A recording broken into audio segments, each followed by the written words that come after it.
on Newswatch. If you haven't filed your taxes yet, the good news is you still have time to file. Plus, the Athens City Council will be discussing funding for the group that manages the Bailey's Trail system. And in sports, 2 key Ohio football players entered the transfer portal. Newswatch starts right now.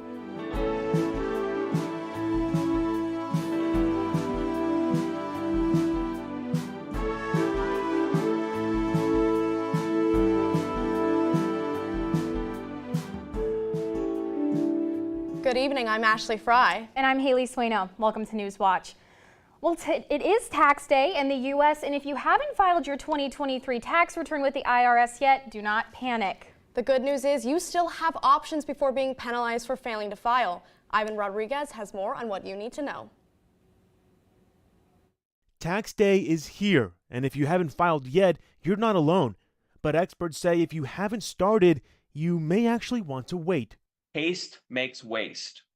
And when we rush to do things, that's when mistakes can happen. Mistakes will either cost you refunds, tax dollars, or may cause you problems from the IRS later. Tom O'Sabin with the National Association of Tax Professionals recommends filing a 6-month extension by midnight to give you and your tax preparer the opportunity to prepare it correctly. But in order to avoid mounting penalties, O'Sabin advises it's best to send a payment to the IRS before the deadline that best approximates what you think is due. Taking a look at last year's tax return could help. If you owe money and you don't have that postmark today, the IRS is going to charge you interest and, failure to pay penalties that are going to start assessing tomorrow. If you're afraid you can't pay, O'Sabin says filing is still critical. The IRS wants to work with you to get your tax obligation satisfied.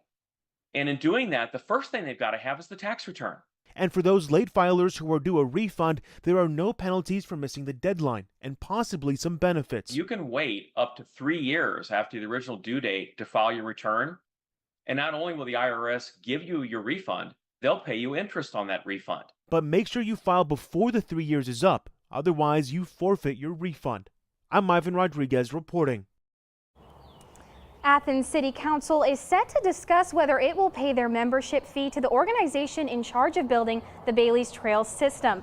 Joining us live from Athens City Hall with more is Newswatch reporter Jack Green. Jack?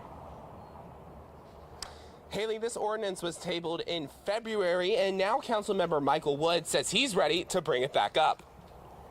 The ordinance would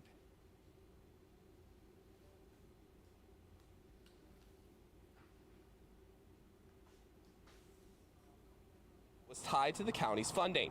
In March, county didn't pay the fee, and the city needed to change the language to make their payment.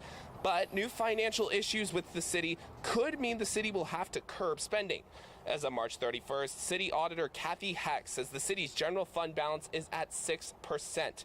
Heck says the city doesn't want the undesignated fund balance to be less than 7.5% of the city's total operating costs.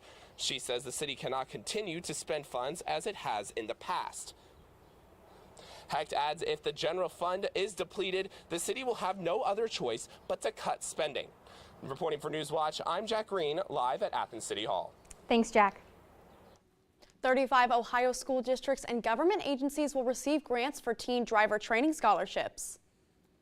Governor Mike DeWine announced that $2.5 million in grants will go towards teen driver training for low-income families. The Drive to Succeed scholarship program is funding those grants to provide driver training scholarships to eligible teenage drivers across Ohio. The program was initiated by Governor Mike DeWine to support teenage drivers and families that cannot afford the cost of driving schools. A 911 call reveals more information about the discovery of former PUCO Chairman Sam Randazzo's body. A spokesperson for the Franklin County Coroner's Office said Randazzo died by suspected suicide. The night before his body was discovered, he was walking home from his home on South Grand Street to an industrial building he owned on East Mound Street. His wife informed a Summit County Court employee about his disappearance, saying he had gone for a walk the night before and never returned. She believes he was not in a good mental place and could possibly harm himself due to the nature of his upcoming trial. Randazzo was wearing a GPS monitor at the time. When the court employee told 911 they had located the transmitter on Randazzo, the dispatcher sent firefighters to the scene where they found him deceased. If you or anyone you know is in a crisis, the National Suicide Hotline can be reached by dialing 988.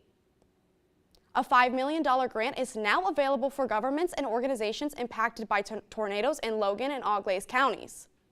Earlier this month, Governor Mike DeWine authorized the funding should be made available from the State Disaster Relief Program, and the Ohio Controlling Board approved the release of the funds. The SDRP is intended to provide financial compensation to local governments and eligible nonprofit organizations for debris removal, emergency protective measures, and permanent work. Good evening, everyone. I'm Rachel Grant, and right now we're looking at College Green here at Ohio University. We're seeing lots of people enjoying this nice conditions while they're still here. Seeing some people sitting in the shade, soaking up some rays. Overall, just enjoying lots of sunshine, these nice conditions while they're still here. Looking at the satellite, we're not seeing much for us. We're seeing some clouds leaving our area a little bit, but we're also seeing some clouds developing just west of us, south of Missouri and north of Iowa. These clouds are going to develop a little bit more throughout the next couple of days and bring us some rain. Before today, we also had some clear conditions, and with these clear conditions, we're also going to see some warm conditions. Many of us are sitting right now from the low 70s all the way up to the mid 80s. Athens 85, our friends in Lancaster 79, just enjoying these warm conditions while they're still here. But right now, we're sitting at 83 outside in clear conditions, and they are going to continue into tonight with a low of 52 in mostly clear conditions, but unfortunately not stick around for tomorrow with 30% chance of thunderstorms. We'll talk more about the rain later on in my full weather forecast, but right now we're going back to Haley. Thanks, Rachel. Well, trumpeter swans have officially made it off the threatened species list in Ohio. The Ohio Department of Natural Resources put out that the Ohio Wildlife Council voted to delist the bird after a 28-year effort to bring it back. The state's current trumpeter swan population is at nearly 900, with nesting pairs in 26 counties. ODNR Director Mary Mertz says the swans represent a great comeback story for Ohio. Coming up, jury selection in the criminal trial of former President Donald Trump begins. And beware of a possible hidden health danger in your home. We're seeing these warm conditions starting up our week, but is that going to continue throughout? Stay tuned to see my full weather forecast when Newswatch returns.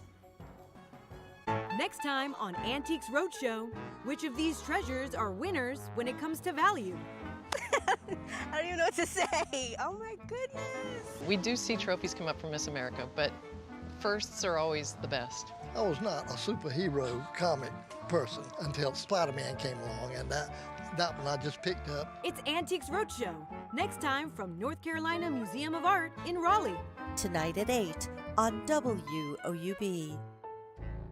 Oh, it's beautiful. It's powerful. On Finding Your Roots, Alanis Morissette. My family would often say, can you just stay still for 1 minute? And Sierra. I have a greater appreciation for American history and my history. An ancestor stunt. Can you imagine taking a boat over those falls? What? And a family secret. Your biological great-great-grandfather was white. Oh, wow.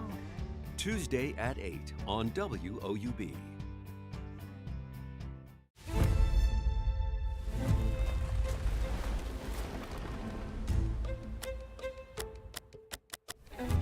Subtle rises in sea level. The demise of coral reefs. Devastating changes take place. These events are climate change. It's really a crossroads for humanity. This is serious. To heal the earth, we have to think of new ways. Let's figure it out. It's science, it's engineering, and it's conservation. A new species. Amazing. The greatest opportunities are in chaos. It is a breakthrough. We're at a period of remaking the world. Addressing global crisis. We can change the earth. We're doing this for the future. If we don't, what then?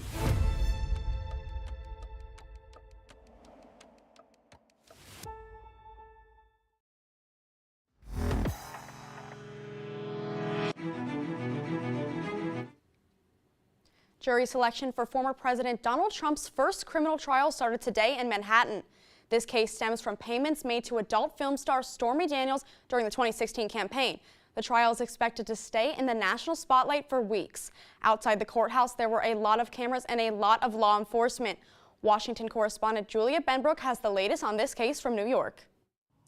The state charges are related to a hush money payment to adult film star Stormy Daniels in 2016 to cover up their alleged affair. Trump denies the affair and has pleaded not guilty to 34 felony charges of falsifying business records. This is the first time a former president has faced criminal charges. Nothing like this has ever happened before.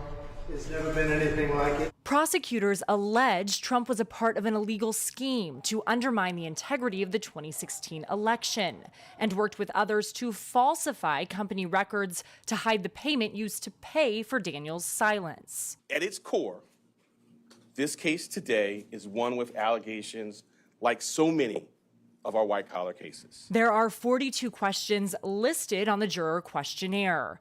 Jury selection will continue until a panel of 12 New Yorkers plus alternates are seated. The selection process could take weeks. It's not a matter of who do you prefer, what your political leanings are. It's can you put that aside and judge the evidence from a fair and impartial basis. The former president will be mandated to attend the trial and is expected to regularly address its developments. It's a case that should have never been brought. It's an assault on America. The trial could last as long as 2 months and is expected to include testimony from well-known witnesses. Reporting in Manhattan, I'm Julia Benbrook. The FBI and U.S. Coast Guard are leading a criminal investigation into the Francis Scott Key Bridge collapse. According to US officials, agencies are looking into whether the crew of the Dolly failed to report an earlier issue that delayed its departure. The massive cargo ship lost power on March 26 and struck the bridge. 6 people working on the bridge fell into the river and died. The National Transportation Safety Board has been investigating why the ship lost power. The NTSB says it is focusing on engine room equipment. All eyes on Israel today as the country's war cabinet met for a second day in a row, weighing how it will respond to the wave of drones and missiles launched at Israel by Iran over the weekend. World leaders, including the U.S., are urging restraint in the hopes of preventing a full-blown war. Cole Higgins has more. President Joe Biden addressing the weekend's unprecedented escalation of violence in the Middle East for the first time publicly. The United States is committed to Israel's security. We're committed to a ceasefire that will bring the hostages home and preventing conflict from spreading beyond what it already has. Nearly 350 projectiles were fired at Israel by Iran and its allies in Iraq, Syria, Yemen, and Lebanon. Israeli military officials say 99% of the munitions were intercepted with the help of the U.S., Jordan, and the UK. We have been coordinating a diplomatic response to seek to prevent escalation. Israel, however, is considering not only a military response, but also a diplomatic one that could further isolate Iran on the world stage. The country's war cabinet met Monday, deliberating for hours over the timing and scope of a response to Iran's attack. President Biden and other world leaders urging restraint and seeking de-escalation. We don't want a war with Iran. We don't seek to widen and broaden this conflict. We don't want to see things escalate. Jordan's foreign minister says he believes Israeli Prime Minister Benjamin Netanyahu is using the fight with Iran to distract from the war on Gaza. Now, as the international pressure on Israel to stop the aggression in Gaza continues, invoking a fight with Iran is something that we believe he thinks could dilute that pressure and could take attention away from Gaza. I'm Cole Higgins reporting. In the meantime, both party leaders in the U.S. Senate are urging the passage of a bipartisan national security aid package that includes funding for Israel. That bipartisan Senate bill is currently stalled in the House. Good evening, everyone. Hope you all had a wonderful weekend. We're starting the week off on a more warmer note. We're seeing the stationary front just sitting in our area, and with the high pressure system sitting above it, it's giving us some warmer conditions, and that's really reflected all across our area. Most of us are sitting right now from the low 70s all the way up to the mid 80s. Athens 83, our friends in Lancaster 76, friends in Zanesville 77, and we're staying with our friends in Newark 76. Overall, just enjoying these warm conditions while they're here. And with these warm conditions, we're also seeing some clear conditions. We're not necessarily seeing much developing in our area right now. Maybe some clouds leaving. We're looking towards the west of us, just south of Missouri, north of Iowa. We're seeing some clouds develop, and that's going to bring us some rain in the next couple of days. And that's reflected with all the warnings that are given or issued across those who live near the Ohio River. Some of us may be under some flood warnings or some flood advisories, but that's not necessarily going to stick around past tonight. For today, we're going to see a high of 82 with mostly sunny skies, and that is going to continue into tonight. Going to see some mostly clear skies for tonight with the low of 52. But unfortunately, we're going to see these clouds return for tomorrow. Going to see a high of 79 for tomorrow and a 30% chance of storms throughout our day. We're going to see some storms developing just south of us here, below the warm front, which is giving us these warmer temperatures for today. Might see a little bit of some clouds developing, moving in our area. Might bring us some showers throughout our morning. We're mostly going to see some showers developing towards our afternoon and our evening. Again, just south of the warm front that's sitting in our area. Might see some more showers throughout our afternoon, evening, even some nighttime commutes. But for Wednesday, that's where we're going to see this massive we're going to see this massive rain developing just north of us near Minnesota, Michigan, even Canada. It's going to follow along this warm front here that's sitting across the area, and it's going to bring us lots of rain continuing into Wednesday. So the beginning of the rain is going to start tomorrow. We're not necessarily going to see the majority of it until Wednesday. Here's our recap for our upcoming week. We're going to see a high of 79 tomorrow with 30% chance of thunderstorms. They are going to continue into Wednesday with a high of 77. And Thursday, we're going to see some sunshine peeking through with that high of 72. But as for our weekend, we might see some rain developing, 50% chance on Friday with a high of 72. We're also going to see a 30% chance of showers throughout our weekend, high 63 for Saturday and a high of 59 for Sunday. We're going to see a lower chance of showers, 20%. But as for Monday, we're going to start our work week on a more sunnier note with a high of 62. I hope you all have a wonderful rest of your week. We're now going back to Ashley. If you have not been paying attention to your living space, it's time to do it now. Mandy Gaither has more on this colorless gas that could put your health in danger and how you can find it. In 2018, Chastity Harney was at school when this teacher says she felt a sharp pain in her chest. When I took a deep breath in, it was excruciating. The pain was better the next day, but Harney's doctor scheduled a CT scan. She says the results were shocking. When I walked in her office, there was a chair pulled out and a box of tissues, and so I'm thinking, okay.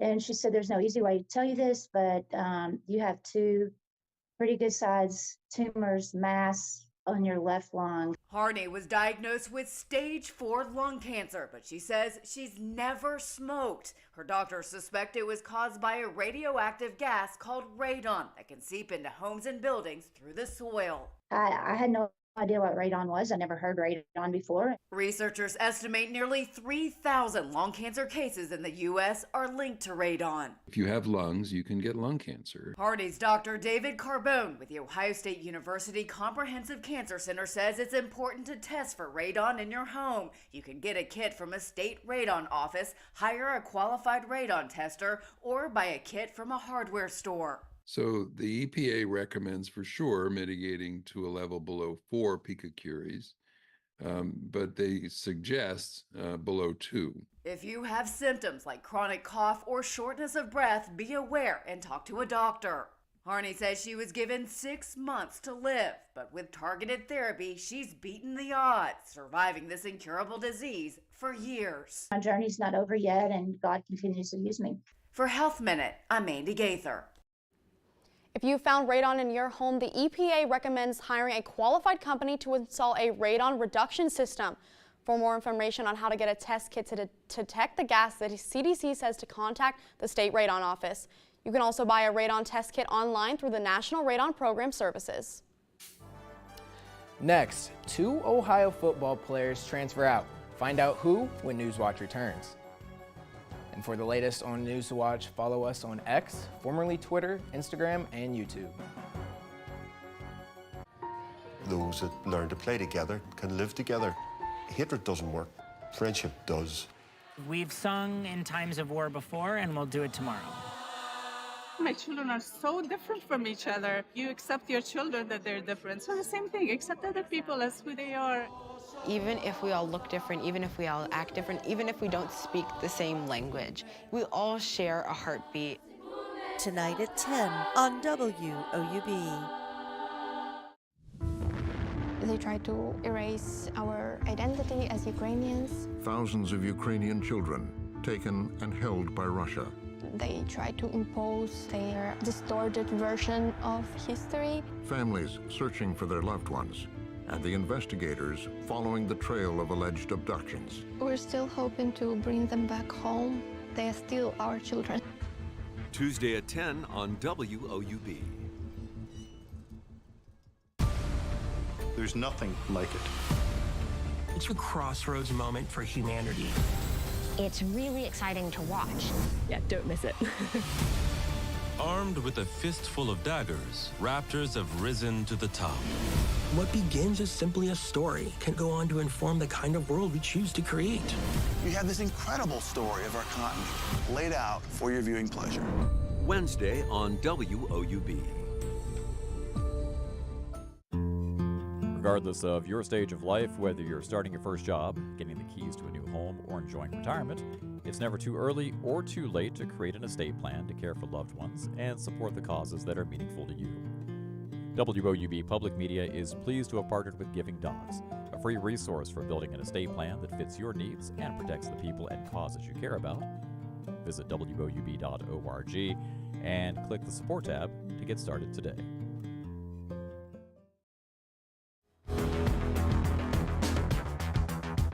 Welcome back to Newswatch. I'm Donovan Varney with sports. One of the leaders of Ohio's defense going into the 2024 season has opted to enter the transfer portal. According to his social media, defensive tackle Rayon Buell is entering the transfer portal with 1 year of eligibility remaining. The graduate student appeared in all 13 games for the Bobcats and stuffed the stat sheets, totaling 30 tackles and adding 4.5 sacks. The news was announced shortly after defensive coordinator Spence Nowinski's departure to become the defensive coordinator at Memphis. Buell wasn't the only Bobcat to announce his intent to enter the transfer portal. Wide receiver Jacoby Jones is reportedly exploring his options with 1 more year of eligibility. The redshirt senior has recorded over 900 receiving yards over the last 2 seasons for the green and white. Now moving over to the Diamond, Ohio baseball came away with a series win in Ypsilanti this weekend.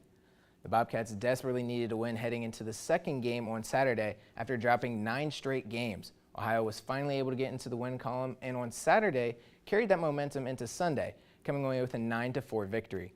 It's the first time the Bobcats have won back-to-back games since March 16th. Just down the street at Goldsberry Track, Ohio hosted the Cherry Blossom Invitational this weekend. The Bobcats honored 8 seniors in the annual event in Athens, but it was a freshman who really shined. Gracie Smith took down the 100-meter hurdles with a time of just under 16 seconds. Ohio also shined in the 400-meter, taking the top 3 spots. The Bobcats will be back in action at the Jesse Owens Track Classic on Friday in Columbus. Finally, the Ohio softball team is back in action tomorrow after having a weekend off. The Bobcats will travel to Toledo to take on the Rockets in a doubleheader. These games will kick off 5 MAC games this week for Ohio, who sits at 5th in the conference. The Rockets are 2nd in the MAC, but come into this game with just 1 win in their last 4 games. First pitch is set for 11 a.m. Yeah, guys, that's definitely going to be a good game. The girls are headed into this one on a 7-game win streak in the conference, and they're going to really want to use that momentum. Absolutely, and I mean in baseball too, we have some great ball going on, back-to-back wins, and they really needed those series wins they got. And it's great weather for baseball and softball games, so perfect time. Definitely. Yeah. Alrighty, well, still ahead, dozens of golden retrievers and their owners raise awareness of canine cancer. But first, here's a look at what's coming up tonight on your public television station.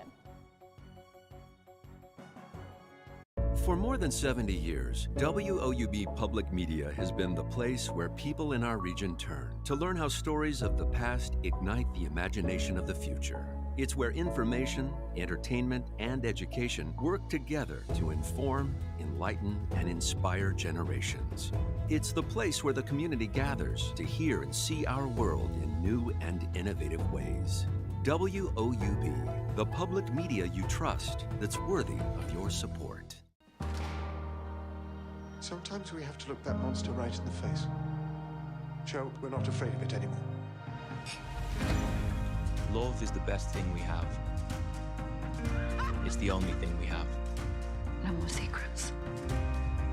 I just want to be right here in this moment with you. I trust nothing untoward has occurred. bright things ahead, darling. Brightness and joy. Those that underestimate us should do so at their own peril. And if they do, so bloody what? Open your eyes. Action!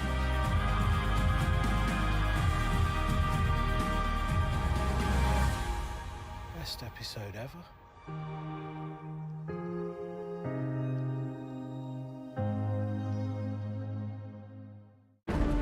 Step by step, Caesar is being corrupted by this power he's got. He is not going to restore the Republic.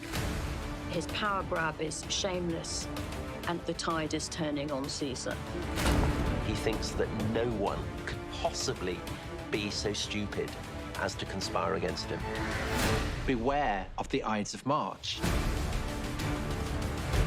Tuesday at 9 on WOUB.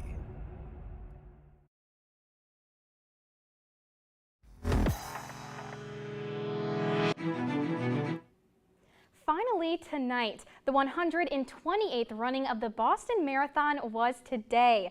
30,000 athletes from 129 countries competed in the long-distance race. But before today's race, Golden Retriever owners took a stand against canine cancer. Yesterday, dozens of Golden Retrievers and their owners gathered for a meetup at Boston Common in honor of Spencer, the official Boston Marathon dog who died of cancer last year. Spencer became a symbol of the race for holding a flag reading, quote, Boston Strong, along the route for 9 years, and he greeted thousands of passing runners in his time doing that. A statue of Spencer near his usual spot along the route was unveiled 2 weeks ago. The meetup included a Golden Strong walk and meet and greet with Boston Marathon runners. Golden Strong bandanas for dogs were also sold at the meeting, with 20% of proceeds going to a canine cancer research organization. What a bittersweet story, but what a great way to start the Boston Marathon. I mean, nice weather, Golden Retrievers. That's enough momentum for me. I mean, I 100% agree. I would have loved to be there. Yeah, absolutely. I mean, we had the Athens Marathon here, or half marathon here just the other day, but the Boston Marathon, that's amazing. I know, I can't imagine. Imagine if Athens did that, but with all the dogs here and everything like that. Oh my goodness, we brought all the shelter. We had a story a couple weeks ago about shelter dogs and how in Athens we have a ton of them and we love to go and love on them. So that would be such a cool volunteer opportunity to have them come here for that. We'll have to talk to people about that. Yeah, we're have a half marathon. Yeah. Bring all the dogs out. Would definitely be an incentive for me to run. Oh yeah, for sure. Well, for anybody wanting to go out on a run, how's that weather looking, Rachel? Tonight is the last clear night we're going to have before the rain comes through, but we won't catch a break from the rain until Thursday, even Friday morning, and then it'll just pick up again for the weekend. So not necessarily the best week to go out for a run or anything like that. Yeah. Might want to wait until Friday too, towards the end of the week. It's like, hallelujah, made it through the week. Yeah. And then, unfortunately, might see some rain again throughout the weekend. Man, I'm not a runner myself. I'm not a runner myself. I don't know, Donovan, I feel like you would be a runner. I just get that from you. I do. I get love to run, yeah. It's the athlete background. I don't know. It's just in my genes. Nice. But, yeah. Yeah, definitely. I mean, I have the athlete background, but once the running was done in high school, that was kind of it for me. Oh yeah, there has to be dogs there, or that's it. Yeah, and especially with the storms coming through, most of us are under some warnings until tonight, really, especially for living near the river. Yeah. That's not, unfortunately for us, it's just going to stick around throughout tonight, not necessarily continue throughout tomorrow. Always a good thing. We already had some flooding last couple of weeks, especially with the river, the Hocking River. Absolutely. It got really high. If you guys saw the river last week, I mean, it was crazy when we had all the flooding going on. It was wild. I mean, just walking over the bridge, I feel like I could literally just dip my foot down. It was that high. Crazy, crazy. Alrighty, well that does it for our broadcast this evening. Thanks for watching. For Rachel Grant and Donovan Varney, I'm Haley Sueno. And I'm Ashley Fry. Stay tuned for the PBS NewsHour coming up next. And remember, you can find the latest news anywhere. Good night.